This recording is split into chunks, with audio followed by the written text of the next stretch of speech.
teman-teman semua, kenalin aku Anita. Aku adalah mahasiswi semester 5 di Universitas 11 Maret Surakarta. Saat ini aku ada di program studi Kebidanan Sarjana Terapan. Kali ini aku mau sharing ke teman-teman semua tentang gimana dulu aku masuk ke program studi ini dan gimana sistem pembelajaran yang ada di sini.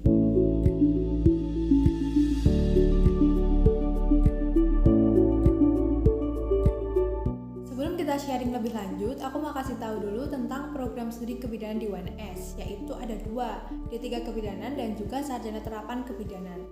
Untuk D3 Kebidanan berada di bawah naungan Sekolah Vokasi UNS, sedangkan untuk Sarjana Terapan Kebidanan di bawah naungan Fakultas Kedokteran UNS. Saat ini, Sarjana Terapan Kebidanan sedang melakukan pengembangan program studi menjadi S1 Kebidanan.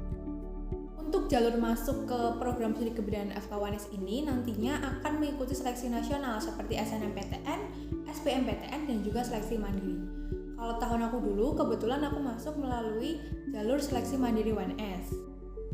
Nah, kemudian sistem pembelajaran di sini kita ada 3 kelas, yaitu kelas praktik, teori, dan juga klinik. Nah, untuk kelas teori itu biasanya sama seperti program studi yang lainnya, 1 SKS ada 50 menit.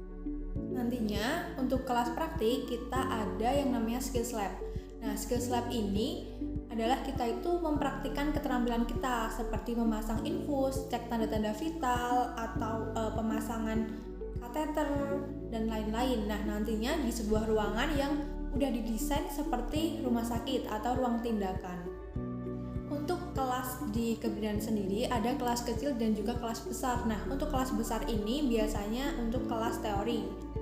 Sedangkan untuk kelas praktik atau skills lab tadi biasanya satu kelas hanya ada 10 mahasiswa. Jadi itu kayak kita lebih paham gitu dan lebih diperhatikan oleh dosennya kalau misalkan kita ada kesalahan atau ada kekurangan saat kita praktik.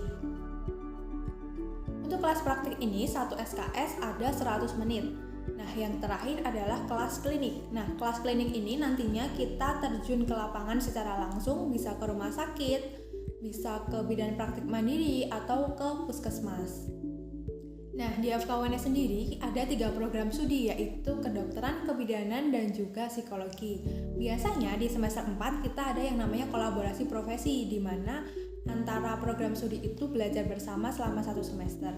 Kebetulan ketika aku dulu ada yang namanya kolaborasi profesinya dari kebidanan FK dan juga dari program studi kedokteran. Kita mendapatkan satu puskesmas untuk kita analisis masalah yang ada di puskesmas tersebut, kemudian kita akan membuat laporan dan juga kita akan membuat media edukasi untuk mengurangi masalah yang ada di puskesmas tersebut. Nah, contohnya kelompok aku dulu mendapatkan masalah penurunan kunjungan ANC selama pandemi. Nah, di situ kita akan membuat laporan tentang analisis kunjungan ANC berdasarkan data yang ada di puskesmas tersebut. Kemudian kita akan membuat sebuah media edukasi untuk masyarakat supaya mereka mau melakukan kunjungan ANC. Kelompok aku dulu memilih media edukasi berupa poster dan juga video yang ditujukan untuk masyarakat.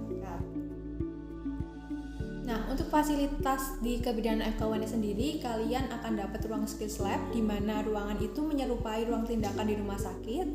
Kemudian akan ada laboratorium kayak lab anatomi, lab fisiologi, lab biokimia, dan lain-lain.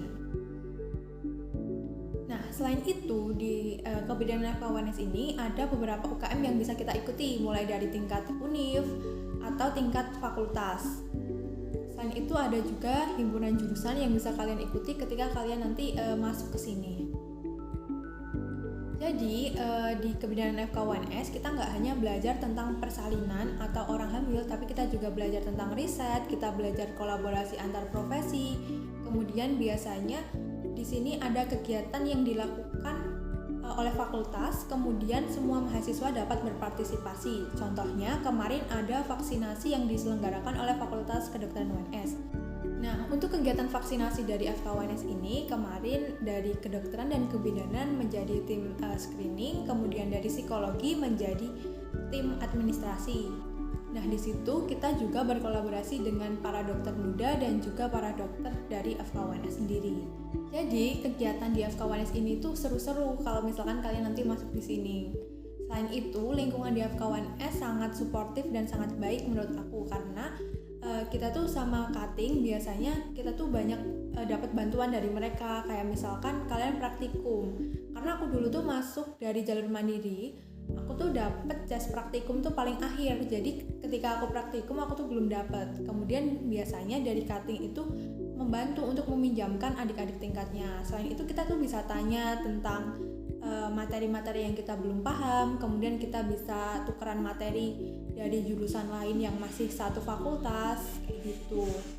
Nah, selain itu, dosen-dosen di kebidanan FK1S ini sangat suportif terhadap mahasiswanya.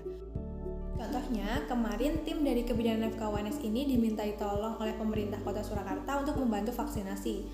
Nah, di sini ada mahasiswa dan juga dosen, di mana mahasiswa menjadi tim screening untuk peserta vaksinasi, sedangkan dosen untuk menjadi vaksinator. Di mana di tengah-tengah acara kita juga bisa belajar untuk menjadi vaksinator, tentunya di bawah bimbingan dosen-dosen kita gitu.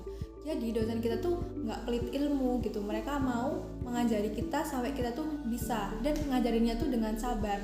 Nah, ketika kita melakukan kesalahan saat praktikum misalnya, mereka tuh nggak akan kayak, kamu tuh apaan sih, kok gitu aja nggak ngerti. Mereka tuh nggak akan kayak gitu, justru mereka akan membimbing kita supaya kita tuh bisa lebih baik.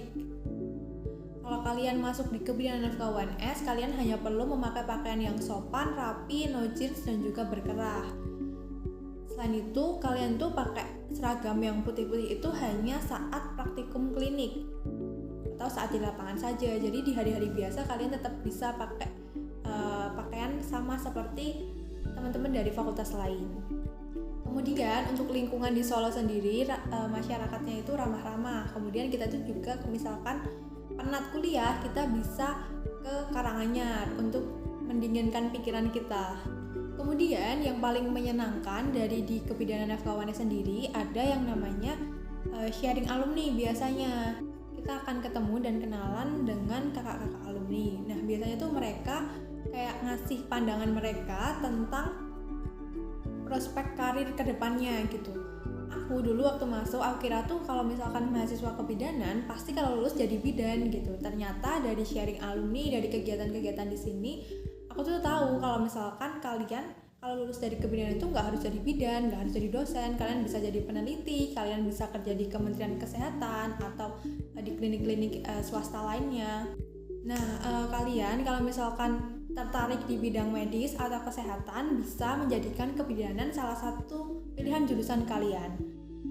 Nah, yang paling aku suka dari kebidanan FK1S ini, dari dosen-dosennya sendiri yang mereka sangat suportif terhadap mahasiswanya. Kayak misalkan kita pengen nih bikin artikel atau kita pengen nih ikut lomba gitu, tapi kita tuh nggak tahu harus gimana aja gitu. Kita bisa aja konsul ke beliau-beliau ini, dan dengan senang hati beliau tuh pasti akan membimbing kita, karena beliau-beliau ini juga menginginkan kalau kita itu supaya bisa lebih gitu daripada sebelum masuk di sini. Oke teman-teman semua, itu aja sharing yang bisa aku sampaikan ke teman-teman semua. Kalau kalian ada pertanyaan bisa banget ditulis di kolom komentar, atau kalian bisa kontak aku melalui Instagram. Sekian dari aku, kalau misalkan ada kekurangan atau kesalahan aku mohon maaf. Terima kasih.